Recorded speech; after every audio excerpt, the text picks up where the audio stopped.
Okay दोस्तों, तो अगला क्वेश्चन देखते हैं क्या बोला है।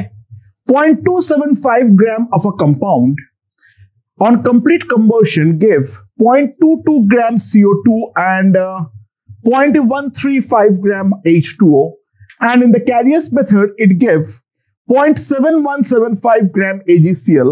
We have to find the empirical formula of the compound. Carriers method क्या होता है उस पर अभी ध्यान मत दो।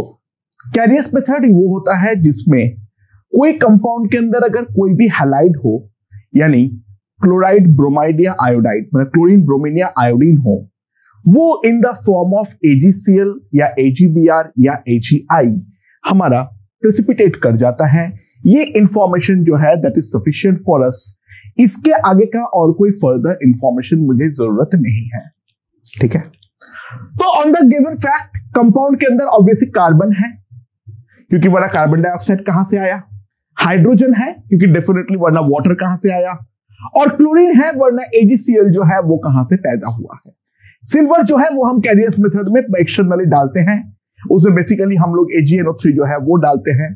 तो सिल्वर जो है वो तो हमारा बाहर से आया है, लेकिन बाकी जो हमारा इंपॉर्टेंट इंफॉर्मेशन है वो इंपॉर्टेंट इंफॉर्मेशन हमें दिया हुआ है।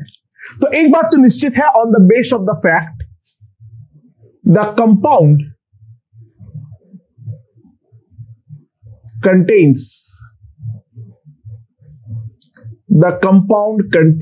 carbon, hydrogen and chlorine। यानी ये वाला कंपाउंड का फॉर्मूला कुछ इस प्रकार से होगा, CXHYClZ। ओके, तो कंपाउंड ये है CXHYClZ, that is a given compound. अच्छा, तो मोल्स ऑफ CO2 कितना आ गया है मेरे पास? 0.22 डिवाइडेड बाई 44। तो ये अगर मैं देखूं तो that will come out to be equals to 0.005। Moles of CO2 जो हमारे पास आएगा that will be equals to 0.005, and try to understand that will be equals to the moles of carbon. इस कंपाउंड के अंदर that will be going to be the moles of carbon. जो moles of H2O आएगा वो हमारे पास कितना आएगा? 0.135 divided by 18, तो that will be equals to 0.0075। Moles of H2O जो हमारे पास आएगा that will be equals to 0.0075, ठीक है। तो मोल्स ऑफ हाइड्रोजन जो होगा वो डेफिनेटली हमारे पास डबल होगा, तो मोल्स ऑफ हाइड्रोजन हमारे पास आएगा 0.015। और इसके बाद मोल्स ऑफ जो हमारे पास AgCl है, मोल्स ऑफ AgCl हमारे पास आ जाएगा 0.7175। AgCl का मॉलिक्यूलर वेट है, Ag is 108, chlorine is 35.5, so that will be equals to 143.5। तो ये मेरे पास आ जाएगा 0.005। तो मोल्स ऑफ क्लोरीन हमारे पास आ जाएगा 0.005। So that are the information that is given to us. Carbon का मोल्स आ गया है, हाइड्रोजन का मोल्स आ गया है और क्लोरीन का मोल्स आ गया है। तो सिंपली हम बोल सकते हैं carbon is to hydrogen is to chlorine 0.005, 0.015, 0.005। तो इससे अगर मैं डिवाइड करूंगा तो 1:3:1 ये हमारे पास आ जाएगा। तो सिंपल सी बात है, यहां से हम डायरेक्टली बोल सकते हैं जो हमारा empirical formula that will come out to be simply CH3Cl। That is going to be our empirical formula. Okay दोस्तों, तो ये वाला क्वेश्चन देखते हैं। इस वाले क्वेश्चन में कैलकुलेशन थोड़ा ज्यादा है, तो प्लीज तुम लोग एक काम करो, यहां पर थोड़ा कैलकुलेटर जो है एक बार के लिए निकाल लो। इसका डेटा थोड़ा गंदा है, इतना गंदा डेटा तुम्हारे एग्जाम में नहीं आएगा, डोंट वरी, बट ये क्वेश्चन काफी अच्छा है तो इसलिए मैं ये वाला क्वेश्चन सॉल्व कर रहा हूं। एक बार इस पर ध्यान दो। 0.6872 ग्राम कंपाउंड जो जिसमें हमारा कार्बन, हाइड्रोजन, नाइट्रोजन और क्लोरीन है, वो कंबशन पे हमें देता है 1.466 ग्राम CO2 and 0.4283 gram water. A given weight of compound when subjected to the Carius method give equal weight AgCl. यानी तुम जितने ग्राम कंपाउंड लोगे उतने ही ग्राम हमारा AgCl जो है वो हमारा मिलने वाला है। एंड दूसरा और एक इंफॉर्मेशन दिया हुआ है सेपरेट एक्सपेरिमेंट में, अगर मैं वही कंपाउंड 0.3178 ग्राम लेता हूं और उस पर डुमास मेथड अप्लाई करता हूं, Dumas method is a method that help us estimating the amount of nitrogen inside it. ठीक है, उसमें दो मेथड होता है, एक डुमास होता है, एक जेल्डास होता है। खैर वो बात की बात है, देखी जाएगी। वो हमें 26 cc of nitrogen gas, 26 cc of nitrogen gas at 15 degree Celsius and 765 millimetre pressure पे हमारा दे रहा है। तो we have to find the empirical formula of the compound.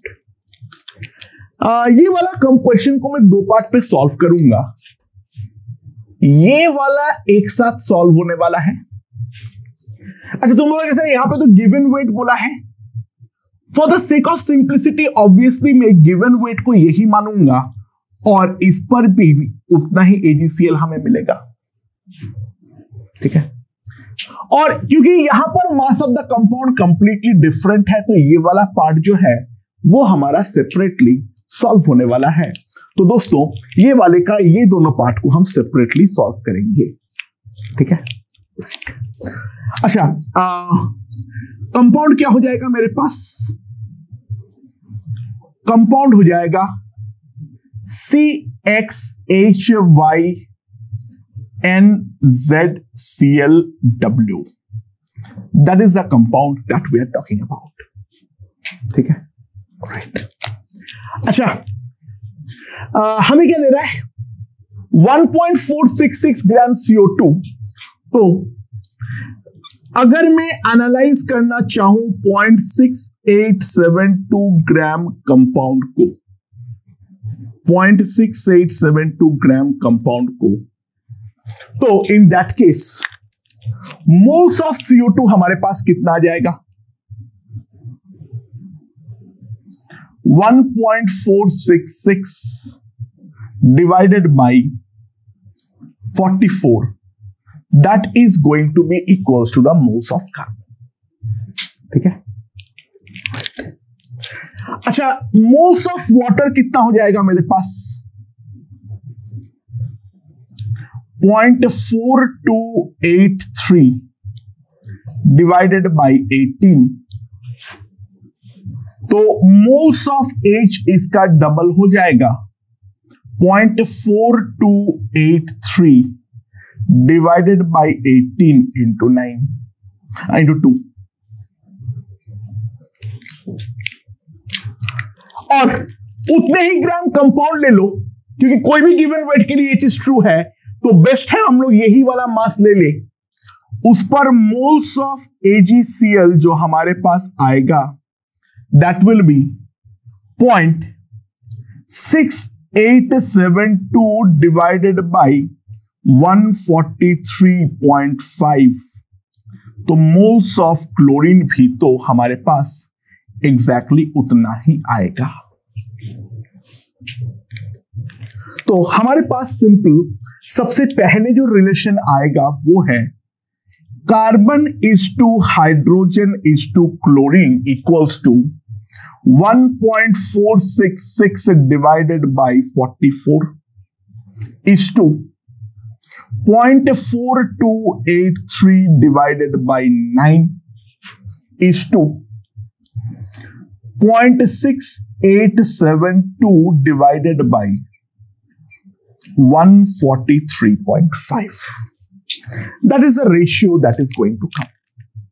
Okay? So दोस्तों कैलकुलेट करने पर ये हमारा आ रहा है तो अगर मैं ये वाले से डिवाइड कर दूं तो this is coming out to be approximately 7, this is coming out to be approximately 10 and this is coming out to be 1।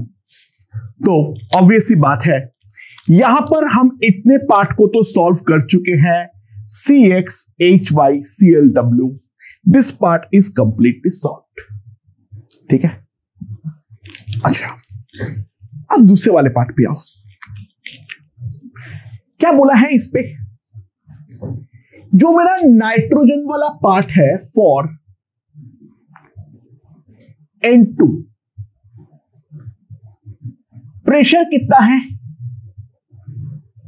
765 divided by 760 ATM।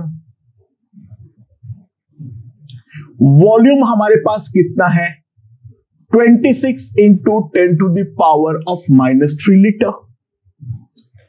Are का जो वैल्यू है वो है मेरा 0.0821 लीटर ATM पर मोल केल्विन, और टेम्परेचर जो है that will be equals to 288 kelvin. ये है मेरा नाइट्रोजन के बारे में इंफॉर्मेशन, और ये हमें मिला है, ध्यान रखना, 0.3178 ग्राम कंपाउंड पे। ठीक है, समझ में आया नहीं आया? तो सबसे पहले ये वाले पे PV इक्वल्स टू nRT लगाओ, तो मोल्स ऑफ N2 जो हमारे पास आएगा that will be equals to 765 divided by 760 into 26 into 10 to the power of -3 divided by 0.0821 into 288. That is going to come. And now we simply compute it. Use the calculator to get this result. तो दोस्तों ये मेरे पास आ जाएगा 1.106 into 10 to the power of -3. ये मेरे पास आ जाएगा moles of nitrogen for that particular given mass of compound. लेकिन हमें तो पूरा इंफॉर्मेशन 6872 के बारे में मालूम है, तो सिंपल यूनिटरी मेथड लगाओ। 0.3178 ग्राम कंपाउंड हमें देता है 1.106 into 10 to the power of -3 moles N2। तो 0.6872 ग्राम कंपाउंड हमें देता है 1.106 0.6872 divided by 0.3178 into 10 to the power -3 moles N2। इतना मोल हमारे पास N2 आ जाएगा फॉर द गिवन कंपाउंड। तो मोल्स ऑफ N जो आएगा, एक N2 में 2 नाइट्रोजन है, 1.106.6872 0.3178 into 2 into 10 to the power of -3।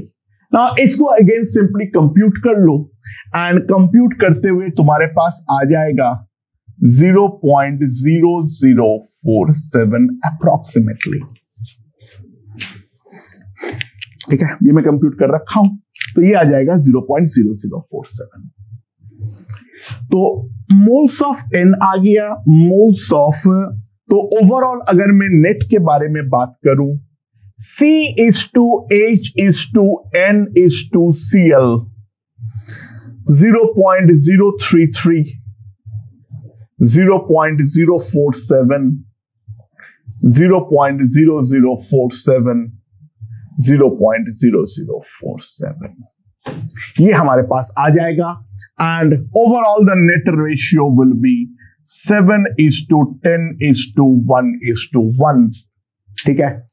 It is a computation based question, लेकिन दो अलग अलग मास दिया हुआ होने पर हम किस तरीके से हैंडल करेंगे उसके बारे में इंफॉर्मेशन के लिए मैंने ये वाला क्वेश्चन उठाया हूं।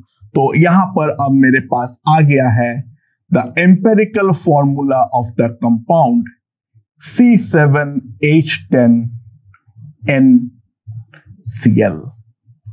So that is the empirical formula of the given compound. ठीक है, कैलकुलेशन एक बार देख लेना, ठीक है। एंड बाकी जो कंसेप्चुअल पार्ट है मेन इस पर था, दो अलग अलग मास या तीन अलग अलग मास दिया हुआ होने पर सबसे पहले पूरा चीजों को कोई एक सिंगल मास पे लेकर आओ और उसके बाद जो है वो पूरा एनालिसिस चालू करो। ये वाला फैक्ट जो है वो अंडरस्टैंड करना पहले जरूरी था, राइट। ओके दोस्तों, तो ये वाला क्वेश्चन भी थोड़ा कैलकुलेशन बेस्ड है, तो यहां पर भी कैलकुलेटर का इस्तेमाल जो है वो बरकरार रखना। हमारा एक कॉम्प्लेक्स कंपाउंड है, it's a type of compound, इसके बारे में हम आगे चर्चा करेंगे, ठीक है। एक चैप्टर आती है कोऑर्डिनेशन कंपाउंड, उस पर हम चर्चा करेंगे इसके ऊपर विस्तार में। खैर उसके भी राइट नाउ में कोई जरूरत नहीं है। एक कॉम्प्लेक्स कंपाउंड कोबाल्ट के अंदर जो मास परसेंटेजेस ऑफ डिफरेंट एलिमेंट्स है वो हमें दे रखा है। उसके अंदर जो भी नाइट्रोजन है that is completely in the form of ammonia. उसके अंदर जो भी नाइट्रोजन है that is completely in the form of ammonia. और कंपाउंड को गर्म करने पर इसलिए सारे अमोनिया निकल जाता है और उसके कारण जो मास लॉस होता है that is given to be 32.63% of the original weight. We have to derive the empirical formula of the given compound, ठीक है, राइट। तो किस तरीके से हम हैंडल करेंगे इसको? देखो सबसे पहले जो परसेंटेजेस है उसको लेकर तो हम सिंपल डील करेंगे। Cobalt is to hydrogen is to nitrogen is to oxygen is to chlorine. मेरे पास जो आएगा 22.58। कोबाल्ट जो होता है that cobalt is equal to 59 होता है, is to 5.79 divided by 1, 32.2 divided by 14, 12.26 divided by 16, 27.17 divided by 35. So this is the ratio, ठीक है, जिस चीज के बारे में हम बातचीत करेंगे। यहां पर आप जल्दी से इसको रेशियो को फ्रैक्शन में कन्वर्ट कर लो और उसके बाद जो है देखते हैं क्या होता है हमारा। ओके दोस्तों, तो मैं तुम्हारे लिए कैलकुलेशन जो है वो मैंने कर रखा हूं, that is in the form of कितना आ गया मेरे पास 0.3827, 5.79, 2.3, 0.7763 and 0.765। This is the smallest number. इसको डिवाइड करने पर ये मेरे पास आ गया है 1:15:6:2:2। ये कंपाउंड जो है वो मेरे पास डायरेक्टली आ रखा है, ठीक है। अच्छा, तो अब हम लोग किस तरीके से करेंगे? तो इसका जो जनरल एम्पिरिकल फॉर्मूला कोई पूछेगा वो तो मैंने निकाल दिया हूं। कोबाल्ट H15N6O2Cl2, ठीक है। ये हमारा एम्पिरिकल फॉर्मूला जो है वो तो आ गया है, लेकिन ऐसा एम्पिरिकल फॉर्मूला हमारा जो कोऑर्डिनेशन कंपाउंड है उस पर चलता नहीं है। हमारा कोऑर्डिनेशन कंपाउंड है उस पर चलता नहीं है। हमें बेसिकली जो एमोनिया, वाटर, ये सब कंपाउंड पर मॉलिक्यूल कितना है उसका इंफॉर्मेशन सामने वाले बंदे को प्रोवाइड करना पड़ेगा। एग्जाम में तुम्हारे पास जब ऑप्शन होगा तो इस फॉर्मेट का एम्पिरिकल फॉर्मूला कहीं पर भी तुम्हें दिया हुआ नहीं मिलेगा। बेसिकली वो बंदा जानना चाहेगा जो सामने वाला बंदा पर मॉलिक्यूल कितना हमारा ऑक्सीजन, अमोनिया का मॉलिक्यूल्स जो है वो हमारा प्रेजेंट है। अच्छा, एक बात तो निश्चित है, जो कोबाल्ट जो है उसको मैंने 1 पर कन्वर्ट कर दिया हूं। सो क्या मैं एक चीज लिख सकता हूं जो कोबाल्ट इज टू अमोनिया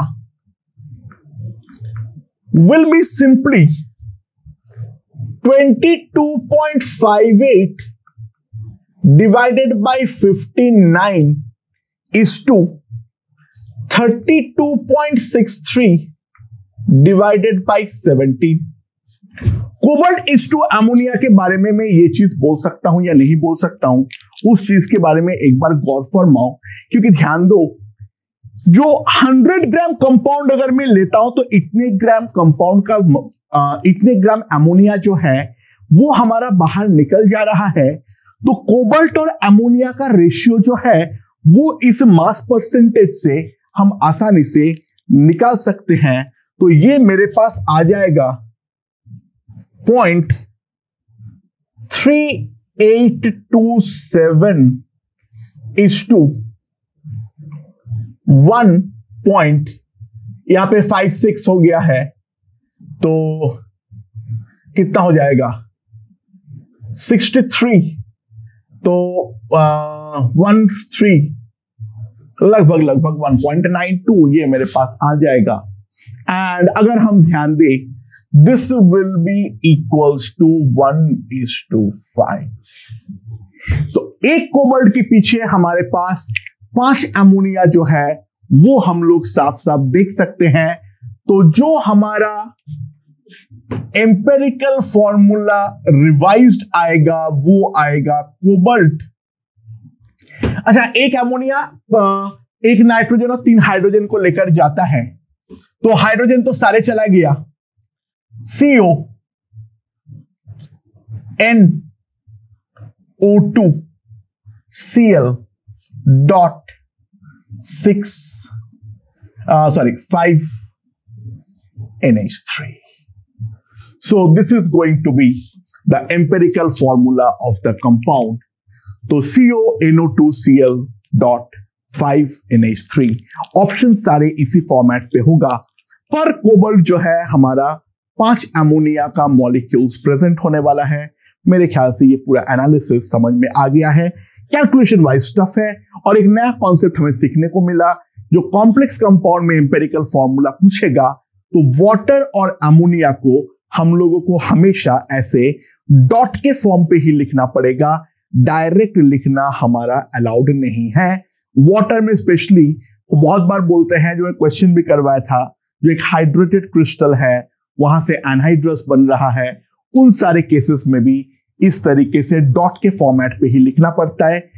क्या वो ऊपर वाला एम्पेरिकल फॉर्मूला गलत है? एक बार भी नहीं बोल रहा हूं, ऊपर वाला एम्पेरिकल फॉर्मूला हमारा परफेक्टली सही है, लेकिन एग्जाम में ऑप्शन जो है वो उस फॉर्मेट पे रहेगा नहीं, वो नीचे वाला फॉर्मेट पे ही रहेगा और वो तुम्हें मैच करवाना पड़ेगा, यानी तुम्हें ये निकलना पड़ेगा जो पर कोबाल्ट एटम हमारे पास कितने अमोनिया के मॉलिक्यूल्स है, राइट?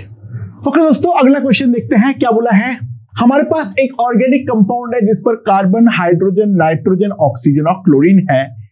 तो इस पे 3 अलग अलग चीज दिया हुआ है, ध्यान दो।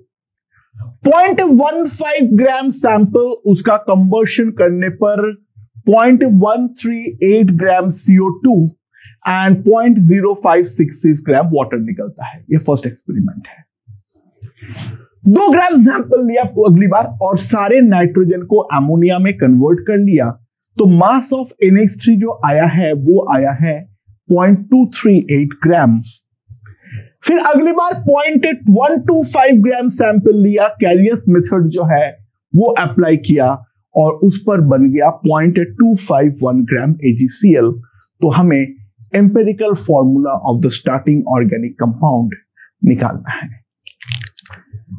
ऐसे क्वेश्चनों में अगर मल्टीपल सैंपल्स है, गो फॉर द परसेंटेज। एंड इसका मेन रीजन और एक है, ऑक्सीजन के बारे में कोई इंफॉर्मेशन दिया हुआ है ही नहीं। ना केवल यहां पर दिया हुआ है, आगे भी वो दिया हुआ नहीं रहेगा, क्योंकि ऑक्सीजन का डिटेक्शन का कोई डायरेक्ट क्वांटिटेटिव मेथड एक्चुअल में हमारा होता नहीं है। तो ऐसे क्वेश्चनों को हम एनालाइज किस तरीके से करेंगे, अप्रोच किस तरीके से करेंगे, इसके बारे में देखते हैं। अच्छा, सबसे पहले हम करेंगे 0.15 ग्राम ऑफ सैंपल। ठीक है, तो मेरे पास CO2 कितना ग्राम है?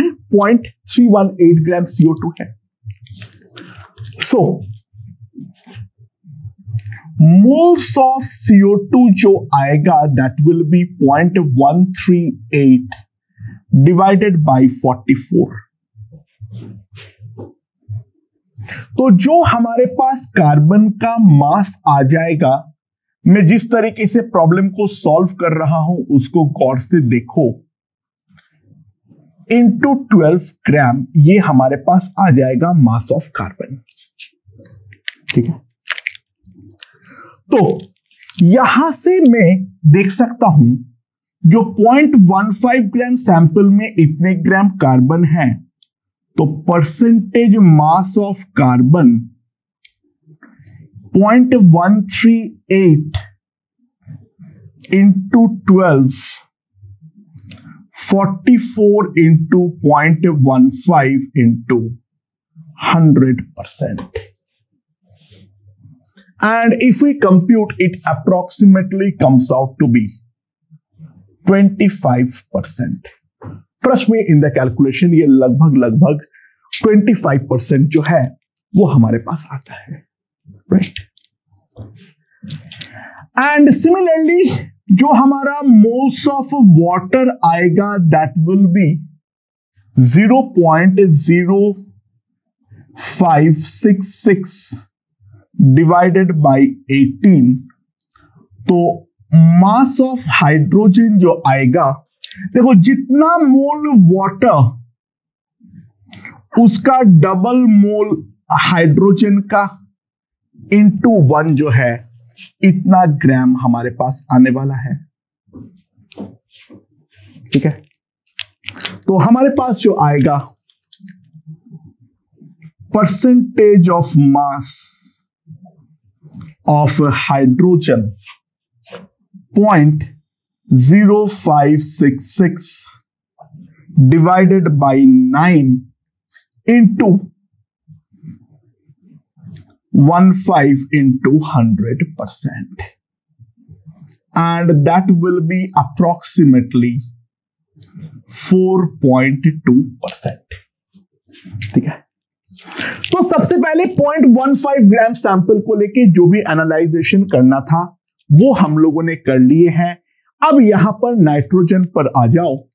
नाइट्रोजन पर आने पर हमें क्या है मेरे पास, यहां पे अब सबसे पहले मेरे पास 2 ग्राम सैंपल जो है वो हमारी रखी हुई है। तो मोल्स ऑफ अमोनिया कितना आ जाएगा? Moles of ammonia will be simply equals to, अगर हम ध्यान दें, 0.238 डिवाइडेड बाय 17। तो मास ऑफ नाइट्रोजन जो होगा 0.238 डिवाइडेड बाय 17 इंटू 14 ग्राम, ये हमारे पास मास ऑफ नाइट्रोजन जो है वो हमारे पास आ जाएगा। So percentage mass of nitrogen will be 0.238 into 14 divided by 17 into 2 into 100%, ये हमारे पास आ जाएगा। And this will approximately come out to be 9.8%. ये approximately जो है वो मेरा 9.8% जो है वो हमारा आने वाला है। And last, यहां पर अगर हम ध्यान दें 0.125 ग्राम सैंपल, इसको अगर हम एनालाइज करें, सो कैरियर्स मेथड में जो भी क्लोरीन AgCl में क्लोरीन है वो कंपाउंड से ही तो आया है। तो moles of AgCl will be equals to 0.125 divided by 143.5। अब जितना मोल AgCl उतना ही मोल क्लोरीन, तो मास ऑफ क्लोरीन हमारे पास आ जाएगा 0.125 into 35.5 divided by 143.5 gram. That will be the mass of chlorine. So, percentage mass of chlorine 0.125 into 35.5 divided by 143.5 into हमारे पास कितना आ गया है? सॉरी, मैंने यहाँ पे छोटा गड़बड़ कर दिया। सॉरी दोस्तों, यहाँ पे 251 था। Sorry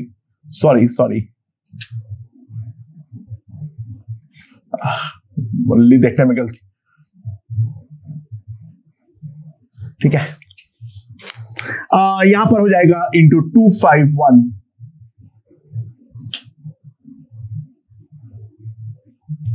125 into 100%। ये हमारे पास आ जाएगा क्लोरीन का, एंड ये जो है दैट कम्स आउट अप्रोक्सीमेटली 49.6%।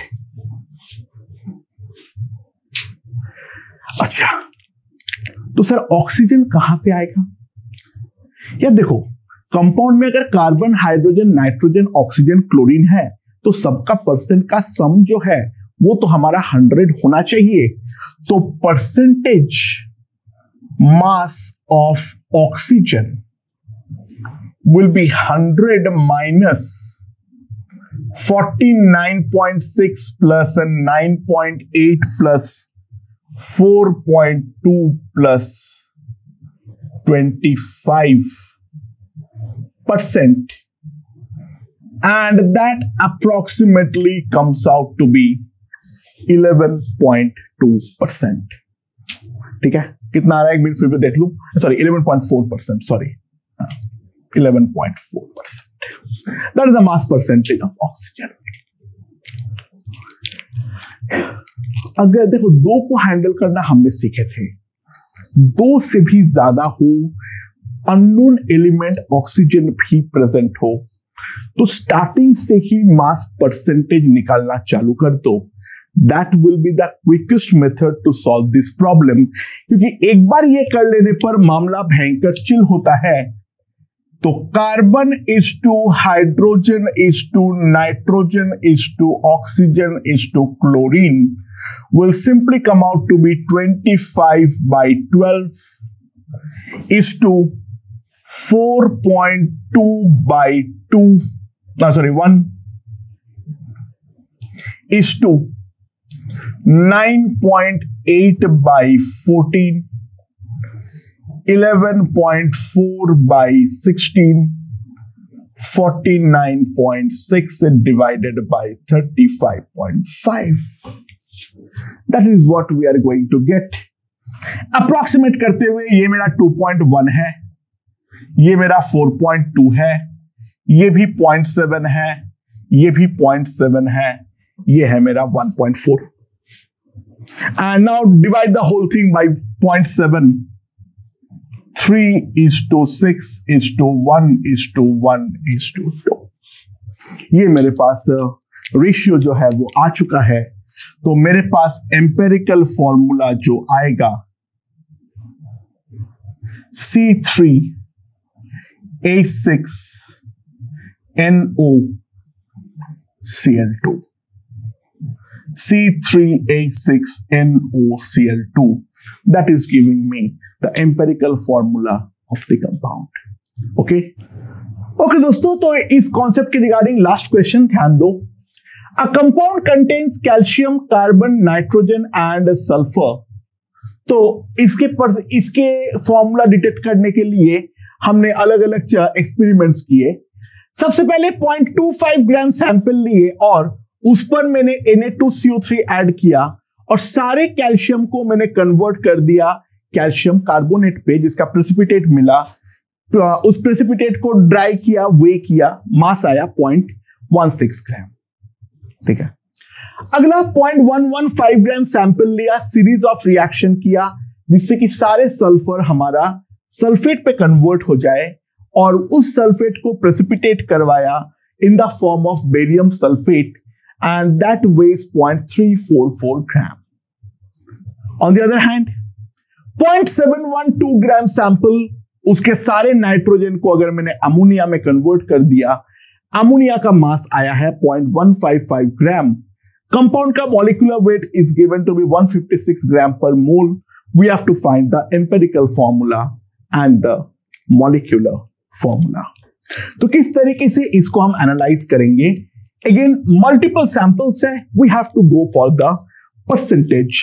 तो सबसे पहले हम जहां से चालू करेंगे that is 0.25 gram of sample, 0.25 gram of sample. तो सीरीज ऑफ रिएक्शन करने पर अगर ध्यान दो, यहां पर कैल्शियम अगर कैल्शियम कार्बोनेट पर आ गया है तो कैल्शियम कार्बोनेट का मॉलिक्यूलर वेट अगर हम चेक करें that comes out to be 100, 0.16 by 100। तो मास ऑफ कैल्शियम हमारे पास जो आएगा 0.16 बाई 100 इंटू 40। ठीक है, ये हमारे पास आ जाएगा, that is the mass of calcium. ठीक है, और ये है मेरा 0.25 ग्राम सैंपल पे। तो सिंपल सी बात है, percentage of calcium will be 0.16 into 40 divided by 100 into 0.25 into 100। ये मेरे पास आ जाएगा। तो इसको अगर हम कंप्यूट करें तो ये 4 160, ये मेरे पास आ जाएगा 25.6%। ये मेरे पास आ जाएगा कैल्शियम का परसेंटेज। अच्छा भाई, बेरियम कितना होता है? 137। बेरियम होता है 137, वो ध्यान देना।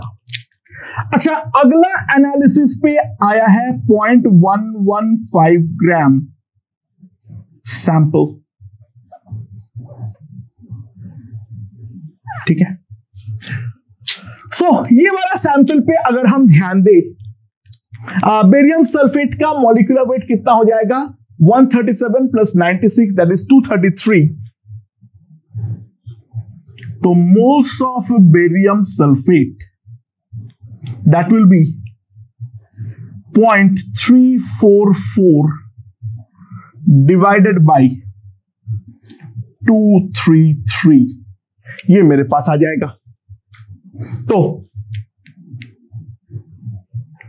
देखो, जितना मोल बेरियम सल्फेट उतना ही मोल तो हमारे पास सल्फेट, उतना ही मोल सल्फर पहले कंपाउंड में था, क्योंकि एक सल्फेट से एक सल्फर ही आएगा मेरे पास। तो कितना आ जाएगा? मास ऑफ सल्फर मेरे पास कितना आ जाएगा? 0.344 divided by 233 into 32 gram. That is what we are going to get, right? और ये मेरे पास है 0.115 ग्राम सैंपल पे। तो percentage of sulphur 0.344 divided by 233 into 32.115 into 100%। और ये मेरे पास कितना आ जाएगा अप्रोक्सीमेटली अगर हम करेंगे तो this comes out to be 41%। ठीक है, ये आ जाएगा मेरे पास 41%। नाउ अगला इंफॉर्मेशन जो है वो 0.712 ग्राम सैंपल के लिए है।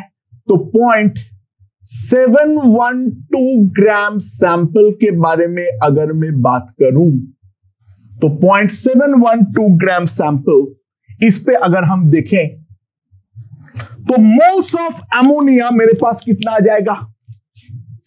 Moles of ammonia 0.155 divided by 17 और जितना मोल अमोनिया उतना ही मोल तो हमारे पास नाइट्रोजन, और जितना मोल नाइट्रोजन आया है वो तो हमारे पास कंपाउंड से ही आया है।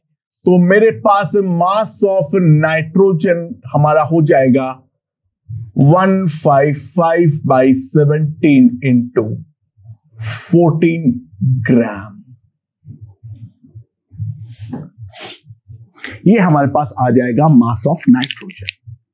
ठीक है, तो ये मेरे आया है 0.712 से।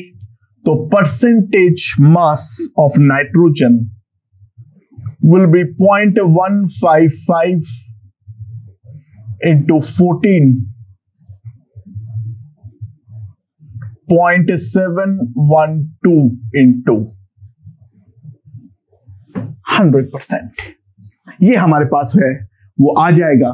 तो नाइट्रोजन का परसेंट जो आएगा दैट इज अप्रोक्सीमेटली 18% हमारे पास आ जाएगा। ठीक है, तो बाकी जो बचा हुआ होगा वो हमारा बेसिकली क्या आ जाएगा, कार्बन का परसेंटेज आ जाएगा। तो percentage of carbon that is 100 minus 25.6 plus 41 plus 18%, ये हमारे पास आएगा। तो मेरे पास आ जाएगा 59 प्लस 26। 59 प्लस 26 कितना होता है, that will be equals to 85। 85 से थोड़ा 15 से थोड़ा सा ज्यादा, तो ये मेरे पास आ जाएगा 15.4%। ये मेरे पास आ जाएगा the mass percentage of carbon. तो सिंपल सी बात है, calcium is to sulphur is to nitrogen is to carbon 25.6/40 is to 41/32 is to 18/14, 15.4 divided by 12। पहले बात तो डायरेक्ट है 0.64, ये भी अप्रोक्सीमेटली 1.28, ये भी अप्रोक्सीमेटली 1.28, ये भी अप्रोक्सीमेटली 1.28। तो मेरे पास ये आ जाएगा 1:2:2:2:2। That is a simple ratio. तो मेरे पास आ जाएगा empirical formula, calcium C2N2S2, that is the empirical formula. ठीक है, अच्छा, तो मॉलिक्यूलर फॉर्मूला क्या आएगा, CaC2N2S2 whole n। So what do you get? 40 plus 24 plus 28 plus 64 into n, that is given to be 156, क्योंकि वो हमारा मॉलिक्यूलर वेट दिया हुआ है। इसको अगर मैं ऐड करता हूं तो मेरे पास कितना आ जाएगा, सो दैट विल बी 52, 92, 64, 156। तो n इक्वल्स टू 1, n मेरे पास 1 आ जाएगा। तो इसका जो मॉलिक्यूलर फॉर्मूला भी है वो भी है मेरा CaC2N2S2। ठीक है, सो दोस्तों, एम्पिरिकल और मॉलिक्यूलर फॉर्मूला निकालने का रिगार्डिंग जो क्वेश्चंस है वो हमने बहुत सारे कर लिए हैं, बेसिक से चालू करते हुए एडवांस क्वेश्चंस जहां पे मल्टीपल सैंपल्स का इंफॉर्मेशन जो है वो हमें दिया हुआ हो, उन सब का एनालिसिस जो है वो हमने करना सीख लिए हैं। मेथड सेम ही है, हाँ ठीक है, कैलकुलेशन वाइज थोड़ी कॉम्प्लिकेशन थी, एग्जाम में ऐसे गंदा कैलकुलेशंस नहीं आएंगे, डोंट वरी रिगार्डिंग दैट। मेरे पास वो डेटा सेट करने का उतना टाइम नहीं होता है, तो मैंने गंदे डेटा के साथ ही कर लिया हूं, और मेरे पास तो कैलकुलेटर है, तो मैं आसानी से कैलकुलेट कर लेता हूं। बाकी एग्जाम में इतना टफ डेटा के साथ क्वेश्चंस नॉर्मली नहीं आने वाला है। बाकी कंसेप्चुअली मेरे ख्याल से ये वाला पार्ट अब क्लियर हो चुका है, तो अगले पार्ट की ओर बढ़ते हैं। Let's see.